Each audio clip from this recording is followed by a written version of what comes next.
you so much for joining us. Just time for a quick recap of the week. And we begin with the Trump administration, where over 70% of Americans have now served at least 2 months in a cabinet-level position. I myself was the Secretary of Labour between January and February, and it did not go well. This week saw yet another cabinet member in serious trouble, with EPA Administrator Scott Pruitt facing questions about ethics violations and questionable spending. Documents show he spent $832,000 in the first quarter of his term on security costs. He's been accused of wasteful spending on first class and private flights, installing a soundproof phone booth for $43,000. One Democrat demanding answers on why Pruitt requested security 24/7, including allegedly on personal trips to Disneyland and the Rose Bowl. OK, so I'm a little torn on this one, because on one hand, that does seem wasteful, but on the other hand, if anyone needs security at Disneyland, it's Scott Pruitt, a man who even Mickey and Minnie Mouse would tell to go fuck himself. Hey, Space Mountain's going to be underwater in 10 years, you son of a bitch! Get him, Minnie, get him! Now, this is a pretty sudden fall from grace for Pruitt, who's been a Conservative favourite for his aggressively pro-industry stance. So aggressive, in fact, that even though he is literally in charge of the EPA, his LinkedIn page still lists him as a leading advocate against the EPA's activist agenda. Pruitt actually appeared on Fox News this week, but seemed completely unprepared. For instance, it had already emerged that he had bypassed the White House to give big raises to 2 of his favourite aides, and this was his response. Why did you go around the president and the White House to give pay raises to 2 staffers? I did not. My staff did, and I found out about that yesterday, and I changed it. So somebody being fired for that? That should not have been done. And so who did it? It may be there would be some accountability. A career person or a political person? I'll have to. I don't know. I don't know. You don't know? You run the agency. You don't know who did I this? found out about this yesterday, and I corrected the action. OK. First, that is clearly not the Fox News tone that Pruitt was expecting. Because that is the face of a man who thought he was walking into an Applebee's and ended up in an apple full of bees. What is this? Why is this happening to me? Why? And things got even worse, because Pruitt also took flack this week for the fact that when he first moved to DC, he paid just $50 a night to stay in a condo linked to a prominent energy lobbyist, which, for the whole Drain the Swamp administration, is particularly hard to take. And his pushback was frankly pathetic. That is something that, again, has been reviewed by ethics officials here. They've said that it's market rate. You're renting it from the wife of a lobbyist. You could go on Craigslist today, and it's been done in the last week. But a cabinet secretary is going to go on Craigslist today shows rentals for 1 bedroom of less than $1,000 so, on Capitol Hill near. I've never heard of an apartment like that. I've lived in Washington over 25 years. Well, now. I know that $50 a night sounds ridiculous, but to be fair to him, we checked Airbnb, and it turns out you can actually find places for $50 a night in DC. There is this place with an intriguing photo of what your room will look like, and a second intriguing photo showing you what the room looks like with the light turned on. Also, there is this place, which seems to be a bed wedged between the door to the room and the front door, and which, for the record, is listed on the site as a glistening private bedroom and bath, which begs the question, oh, why is it glistening, though? And finally, there is this one for just $30 a night, where the ad is literally named a leather couch named Black Beauty. It's true. $30 to stay on someone's couch. And I'm sorry, but I have a strict rule where I do not stay at the apartment of anyone who names their furniture. You've met Black Beauty. This is our fridge, Coolio. Our vacuum, Sir Sucks-a-Lot. And our tufted ottoman, Melanie. She just really looked like a Melanie. But perhaps the best sign that Pruitt knew he was getting a suspiciously favourable deal is just how loath he was to give it up, because his lease was reportedly just through April 1st of last year, but several months later, he was still there. Politico reports Pruitt overstayed his welcome. Landlords were so frustrated with their lingering tenant that they eventually pushed him out and changed their locks. Well, that is unfortunate, but silver lining, it's Black Beauty time, baby! Go get some of that pseudo-public unwashed leather, Scotty. Go make it glisten. Make it shine. And yet somehow this story gets even weirder, because taxpayers wound up paying $2,400 to repair a door at that apartment damaged for the dumbest possible reason. Now ABC News has learned of this bizarre incident at the apartment last year. I need an ambulance, please. An urgent 911 call. They just say he's unconscious and he's unresponsive. Pruitt's protective detail breaking down the door. Inside, the cabinet secretary, unresponsive. Mention 3 medics who respond an unconscious person. The EPA is not commenting on the incident, but sources tell us Pruitt was just napping. He was napping! Napping! And it's not the most important detail here, but the day that happened was a Wednesday. So on top of everything else, the director of the EPA was sitting at home, taking a nap in the middle of the day on a Wednesday. Get the fuck up, Pruitt! You've got a country to ruin! And yet, amazingly, as of this taping, Pruitt somehow still has a job, with the president saying on Thursday, I think he's done a fantastic job at EPA. I think he'll be fine. And who knows why he thinks that? Maybe it's because Pruitt's doing exactly what Trump wanted him to do, dismantling the EPA and wrecking the environment. Or maybe Trump just now knows that if you want to get rid of Scott Pruitt, you're going to have to kick his door down, wake him from a nap, drag him out, and eventually change the fucking locks. So for now, let's move on to Hungary. Located between the beautiful Eastern European nations of don't care, never will, and I get it, I'm bad at geography. Now, Hungary had a parliamentary election today, and while the official results won't be out for weeks, there is a clear favourite. Hungary's right-wing Prime Minister Viktor Orban is set to secure his 4th term in office, and critics say the country's democracy is on the line. His ruling coalition has passed laws targeting independent media, and his party has campaigned heavily against immigrants. It's true. It looks like Hungary is getting more Viktor Orban, the right-wing populist and henchman number 3 in a video-on-demand Steven Seagal movie. And Orban is a deeply unpleasant leader, virulently anti-immigrant, and with more than a whiff of the strongman about him. In fact, calling him a dictator wouldn't really be a huge exaggeration. Calling him a dictator to his face would be absolutely amazing, and incredibly, that happened. Just watch EU Commission President Jean-Claude Juncker greet him just a few years back. The dictator is coming. Dictator? You have got to hand it to Juncker. He just looked a man right in the eyes, called him a dictator, slapped him in the face, and got away with it. My man from Luxembourg don't give a fucksemburg. And although Orban seems to have this election locked up, he did actually face some competition from a party called Jobbik, a party which until very recently was actually to the right of Orban. How far to the right? Well, Jobbik is a historically anti-Semitic party. As recently as 2014, a Jobbik official referred to the Holocaust as a holoscam. Yet, amazingly, some on the left have supported Jobbik out of sheer spite for Orban, with the socialist candidate even declaring that he'd work with them, saying, we have to cooperate with everyone, even with the devil. Which is a weird way to put that, because even in the Bible, there is no one worse than the devil. Except, of course, for Cookie, the panda bear who got diarrhea all over Noah's Ark. But the truly fascinating part of Hungary's elections is the fact that public money is made available for their elections, with the state offering cash for every candidate put forward. And that's a nice idea, but it has led to a flood of fake parties that frequently emerge, absorb the money, and then disappear. And some of them don't really seem to put in much effort. Among the parties submitted to the National Election Office were the Party for the Poor, Party for All the Poor, the Hungarian Party of Poor People, and the Hungarian Party of People Who Want to Do, which sounds less like a political party and more like a no-nonsense Hungarian orgy.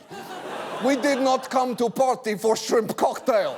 We're Hungarian people who want to do. Let's do. Let's do right now, right here at the do party. Let's do.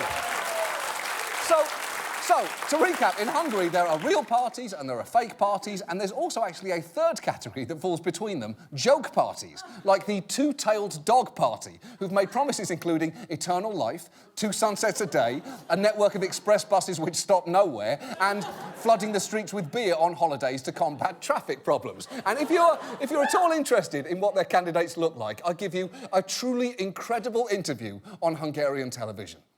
The next candidate to present their program is the Hungarian Two-Tailed Dog Party. Our guest is József Tisirac from Two-Tailed Dog Party, nominated candidate and spokesman from Sopron. Good evening. Okay. First of all, the sound that chickens make is not kot kadesh. So I'm going to go out on a limb here and say that is not a real chicken. That chicken man's appearance, though, actually only happened because that Hungarian TV channel promised to give 5 minutes of airtime to every party. And you have to hand it to that chicken because he used his time wisely by reading a pre-prepared statement. I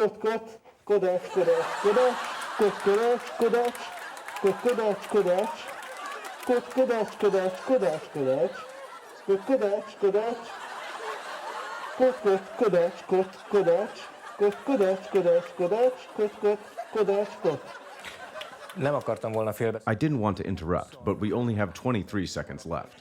Oh, do you? How on earth is he going to use those remaining seconds? I'm guessing he might touch on kot kadesh. I absolutely love that chicken, and not just because I identify with beaky Europeans in rectangular black-rimmed glasses, but because you're laughing too hard at that, but I'm laughing because if Hungary's choice was between an incumbent threatening its very democracy and a party trying to pivot away from its anti-Semitic past, you can make a pretty good case that kot kadesh might not actually have been their stupidest option. And now, this. And now, coming up on The Doctors. Stress is bad, but did you know? It's also shrinking our brains. Not to worry, the docs can stop the shrink. Then, cannabis for kids? The doctors debate. Plus, why police weren't horsing around with this woman accused of DUI. That's a real thing. Plus, a trip to paradise takes a terrifying turn as a man's testicle explodes. This is real. Plus, it was one of the most embarrassing medical confessionals we've ever seen. I have dingleberries. Then, Dr. Abs helps us tackle the top trending health gadget. Then the refrigerator returns. Plus, farting to avoid flirting. It's bad. The doctors are getting personal, starting with your poop. You ready? Yeah. Spin that poop wheel. Plus, the medical emergency that had a woman vomiting her own feces. That's coming up. Moving on. Our main story tonight concerns pornography. Some people believe it should be available and accessible without stigma. Others think, well, it's not for me, but it's fine for other people in certain situations. And a few people think it should be banned completely. Oh, did I say pornography? Sorry, I meant abortion. Our main story tonight is abortion. And yes, we have talked about it before. Last time we looked at the way abortion laws in America have, in many places, made access to abortion difficult, as clinics all over the country have shut down. But tonight, we're going to focus on the exact opposite of an abortion clinic, something called a crisis pregnancy centre. Facilities whose primary purpose is to talk women out of terminating a pregnancy. Something they don't often make that clear, instead running friendly-looking ads like this. Before you make the decision about a pregnancy that comes at a less than perfect time, get Jelly on the Belly. Come to Sunrise Women's Clinic, a clinic where our nurses specialize in early pregnancy options. OK. Jelly on the belly is a pretty childish way to describe an important medical procedure. I'm not sure that I would trust a doctor that referred to colonoscopies as looking for cooties in the booties.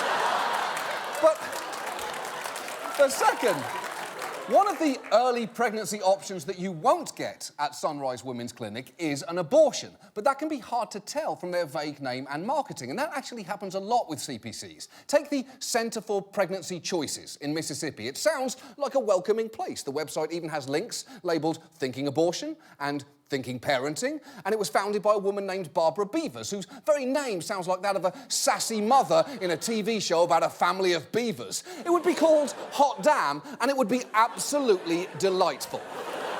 But once you're inside her CPC, you will find that it is vehemently against any choice that is not carrying a pregnancy to term. In fact, just listen to Barbara explain where she stands on abortion. You're deceiving yourself if you say you can kill your baby and it'd be good for you. That's just deception. That's not true. It doesn't register with reality. Mamas, women are not made that way. Women are made to protect and to guard and to die for their babies, not their babies to die for them. Holy shit! Let me be perfectly clear here, Barbara. The only females made to die for their babies are Pacific salmon. They lay thousands of eggs and then die after spawning. You're welcome. Tune in next week for more of Johnny O's fish facts, wildlife wonders, and abortion. And centres like that one are proliferating. There are now 2,700 pregnancy centres in America compared to less than 1,700 abortion providers. And the discrepancy is even worse in certain states. Mississippi, for example, has 1 abortion clinic and 38 crisis pregnancy centres. So if they are that prevalent, people should absolutely know what they are. And look, if you believe abortion is immoral, you are, of course, allowed to set up a centre dedicated to convincing women of that. But what is happening with CPCs is that way too often, women with unplanned pregnancies are being actively misled while trying to access healthcare. And CPCs seem happy to have women confuse them for abortion clinics. Just listen to Abby Johnson, an anti-abortion activist, addressing a conference for one of the largest CPC organisations. We want to appear neutral on the outside. The best call, the best client you ever get is one that thinks they're walking into an abortion clinic, okay? Those are the best clients that could ever walk in your door or call your center. The ones that think you provide abortions. Wow.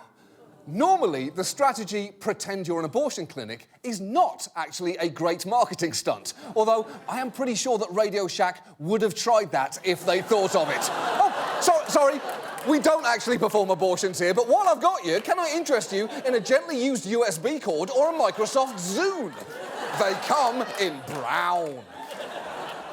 And the effort to conceal their true intent takes many forms, starting with the name. Many CPCs have the word choice in their names, like Choices Women's Centre, Informed Choices Medical Clinic, and all these other CPCs, all of which feature the word choice in their name. And I know that almost every product does a bit of misleading advertising. No one would buy Pepsi if they were honest and called it Sad Coke. Or you wouldn't buy a Mini Cooper if they admitted they were just clown cars for regular people. And while it should be easy to clarify any misconceptions with a simple phone call, that can be difficult. Just listen to what happened when one woman called a CPC for information, and keep in mind when you listen that the centre absolutely, under no circumstances, ever provides abortions. Good evening, the White Rose. May I help you? Hi, I was wondering how much you charge for a first trimester abortion?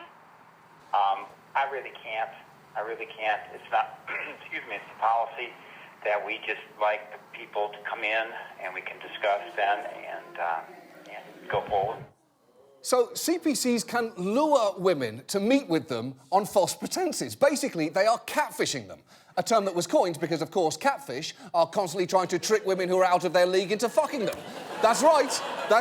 You thought we were out of fish facts. You were wrong. We have millions. I could do this all day. But I'm not going to, because we're talking about abortion. And CPCs can even intercept people's internet searches, and routinely buy Google keyword ads for phrases like abortion and abortion clinic. And frequently they'll go even further and try and physically intercept people because they often locate themselves as close as possible to abortion clinics. For instance, one abortion provider in Hartford ran into some real problems with a similarly named CPC when they deliberately located just 20 feet from them. This woman, who we aren't identifying, speaks candidly about the difficult decision she had to make after becoming pregnant after a rape. I didn't want the baby. It was a lot on my soul. Eventually, she decided to seek the services of the Hartford GYN. She initially went for counseling, and she can remember how the clinic's neighbor, Hartford Women's Health, tried to offer unsolicited counsel as well. They was trying to tug me over there, and I was like, you're making me feel bad. Now, clearly, that's absolutely horrible, and incidents like that were so routine that the abortion clinic in question, in an attempt to keep its clients from going to the wrong place, painted the ramp outside their door bright yellow, like the Wizard of Oz. Which is actually appropriate because that movie, too, involves a young woman getting stopped several times by idiots bothering her with their own fucking issues as she just tries to get where she needs to fucking go. And if CPCs can't get a physical location right next to an abortion clinic, they have another trick up their sleeve, and that is buses that can literally park outside and try and tempt women in. Many CPCs operate mobile clinics with the help of organisations like Save the Storks, a name which really should immediately set off red flags. Oh, let me go into this van and talk to someone who thinks babies are brought by a deformed pigeon on stilts. And to listen to them tell it, their vans are an absolute joy to be inside. These vehicles fit in one parking spot and will go right at the door of an abortion clinic. Every stork bus has a bathroom on it to be able to do a pregnancy test. Built-in refrigerator. The seats are all leather. This massage chair, this thing is really good for the back. We've had a lot of good reviews from the pregnant women on the massage chair. Look, if someone wanted to spend their time in the back of a plush van and then be told not to have an abortion, they just fuck the lead singer of Creed. And once CPCs have women inside their building or van, they can employ every tactic in the book to try and get them to change their mind. Literally every tactic in the book, because Heartbeat International, which has 1,400 affiliates in the US, has this handbook with suggested scripts featuring some nonsense information. It suggests telling pregnant women that 35% of suicidal behaviours among women may be attributable to abortion, which is bullshit. It also says that abortion almost doubles the risk of breast cancer, which is also bullshit. And while in reality abortion is far less medically dangerous than carrying a child to term, that hasn't stopped some CPC employees from saying things like this. If people die due to an abortion later on, a lot of times they're finding parts of the fetus in like the lungs or the heart. Oh yeah, that happens a lot of times, doesn't it? Which is why you're so often reading the obituaries and see Sarah Mitchell passed away last week at the age of 34 after she got baby dicks right in the heart. It happens all the time. We're tired of reading it. And the thing is, that medical advice can actually look pretty legitimate because CPCs often have the trappings of a healthcare facility. Increasingly, they offer free ultrasounds, which can sound appealing. It's free. But often, they're not performing them so much for medical reasons as for emotional manipulation. Just watch this Christian Broadcasting Network profile of women who give free ultrasounds in this bus that parks outside abortion clinics. Just watch as they describe their technique. They usually start crying as we begin and cover their eyes.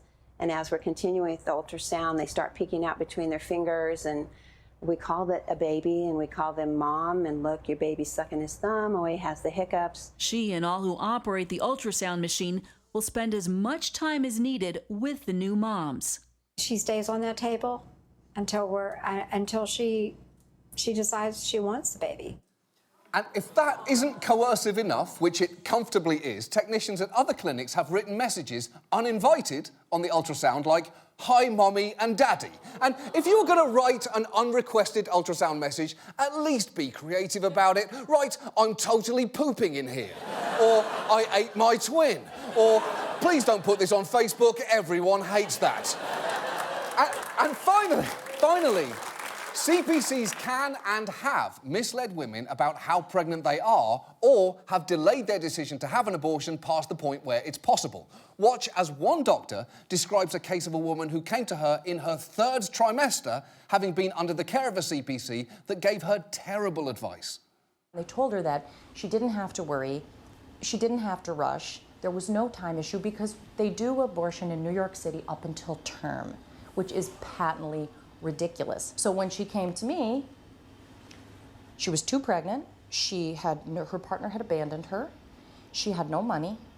She had 3 other children. She had no intention of being pregnant. And when she became pregnant, during the time of her pregnancy, she'd been using drugs and alcohol. She very responsibly went to end the pregnancy. And now I had to tell her, you're going to have a baby. Look, that is obviously heartbreaking. And here's the thing. For all the lengths that CPCs will go to prevent abortions, many of them don't do a key thing that would really help that, and that's give women access to birth control. In fact, that script from before instructs CPCs, it instructs them to tell people condoms are ineffective in preventing pregnancy, and some operators, like Barbara Beavers, are hard skeptics. Condoms don't prevent, even used correctly. There's like a 20% failure rate. Even used correctly, there's a relatively high failure rate of condoms. I thought if a condom's used correctly, it's 98% effective. Oh, I don't believe that. I don't think that's correct. I would question that. So I'll find some of our data. What? Why are you laughing, Barbara? Is it because deep down, even you, Barbara Beavers, know that your data is complete horse shit? Because the fact is, if you want fewer abortions, you should love birth control. You should be filling Pez dispensers with birth control pills. You should be giving condoms out to trick-or-treaters and IUD earrings out as hostess gifts. Birth control should be your favourite thing in the whole world. But of course, many of these CPCs are about much more than just abortion. They're about controlling women's sexual behaviour. Many are church-affiliated, like the Pregnancy Care Centre in Fort Pierce, Florida, which was started by a Catholic priest. He's called Father Thomas Eitenauer. Now, I don't want to say that he had a condescending view of women, but watch him describe the lengths that he would go to lure them away from entering an abortion clinic. I remember the time when they had the fence up in front of the place. They put the fence up. I decided that I would talk to women over the fence by bringing a ladder and getting on top of the ladder and talking to them over the fence. And so, of course, that generated a 911 call because I was now talking down to women.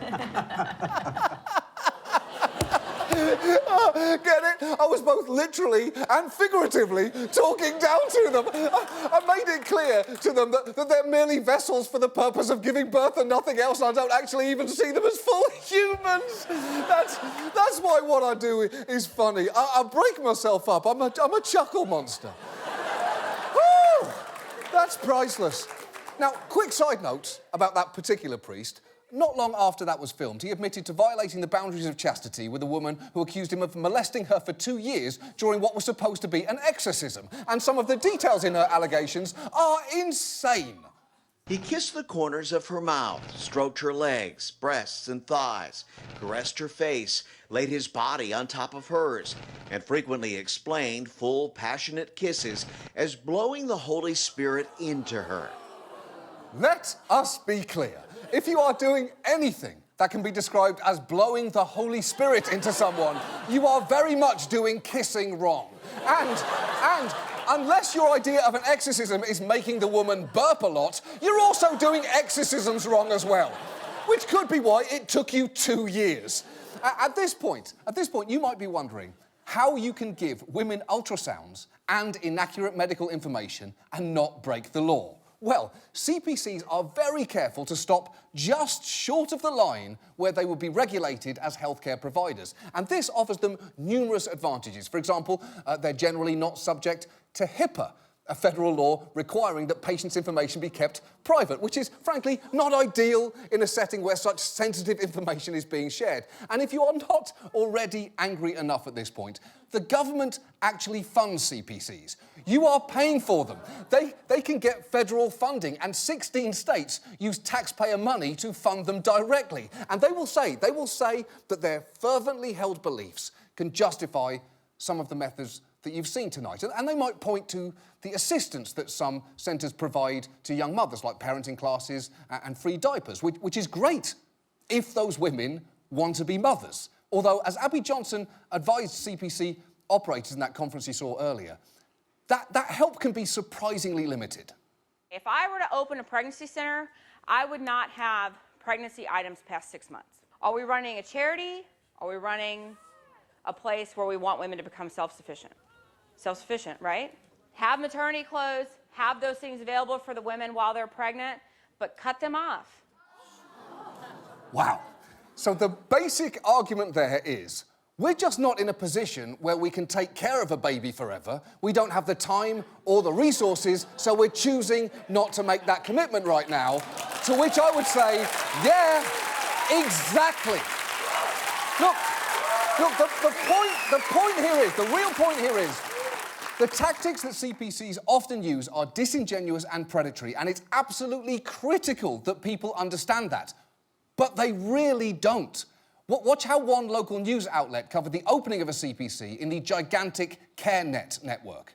Schuylkill County is one of the only counties in our area that does not have a Planned Parenthood, but that doesn't mean teens don't have a place to go for help. CareNet of Schuylkill County recently expanded to 2 facilities, one for parents and one for expecting mothers under the age of 21. No, don't say that! Because if you want all the options available to you, those two are not remotely the same. That's like saying, hey, our town doesn't have a youth sports league, but we do have a large, scary man in sweatpants who will chase your kids around. He, too, operates out of a van.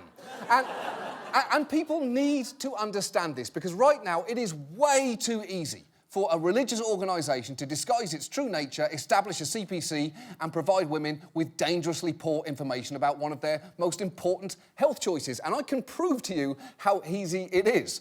You may remember, back in season 2, I established the Church of Our Lady of Perpetual Exemption with my lovely wife, Wanda Jo Oliver. Well, last week, we filed paperwork in New York to create a new non-profit, Our Lady of Choosing Choice, to set up our own crisis pregnancy centre. So, where will our clinic be? That depends. Where are you right now? Because our clinic has wheels and we will travel. Behold our new mobile crisis pregnancy centre. Look at it. Behold the rolling thunder. And look, you know that there is absolutely no way that I would open this alone, right? Well, howdy there! Howdy there, Wanda Jo. Howdy there to you. Praise be, and welcome to Vanned Parenthood. Oh, thank you so much. Now, in this van, we're allowed to tell women whatever dubious information comes into our heads. Isn't that right, Wanda? That's right, John. I tell women if they get an abortion, it'll make a ghost baby that'll haunt her hoo-ha forever. Woo! Ooh, that is spooky. What else do you say, Wanda? Well, getting an abortion turns your breast milk into kombucha. Ew, that's weird. It is weird. One more fact for the people at home, Wanda. After an abortion, your vagina seals shut like an Egyptian tomb. Wow, that's a striking image. These are all things that we can say. Did you know that I'm not legally required in New York to have any training at all to use this ultrasound machine? Wow, that's absolutely terrifying. Well, in that case, let's get some jelly on some bellies. Let's do it! I got grape, I got raspberry, I got prenatal vitamins that are really just gummy bears. Praise be. Yeah. Praise, now, praise, let's see. praise. What's going on over here? Oh, yeah, there's the baby right there. yes! You're pregnant! Yes! It's a miracle! I'm with child. I am with child. Now, Wanda Jo, I've got to ask you something. It's a tricky question. How do you feel about birth control? Oh, well, I'm glad you asked. You know, I do give out condoms, but I tell people they're 0% effective. You do? How's that possibly? Because I cut the tips off these suckers. Wow. Lets you blow the Holy Spirit right on through. Wow. And look, the best part is, just like our church, we are tax exempt and we could be eligible for government funding. Praise discretionary budgets. Praise drugstore pregnancy tests. Praise privacy law loopholes. Praise women being too darn emotional to make decisions about their own bodies. Oh, Wanda Jo, don't cry. The point is, this is all perfectly legal and there is absolutely nothing stopping us from parking outside an abortion clinic tonight and haranguing people first thing in the morning. And frankly, there really fucking should be. That is our show. Thank you so much for watching. See you next week. Good night. Shall we, Wanda? Shall we? Would you give me a wanding? I will. Would you see it? Would you? Beautiful.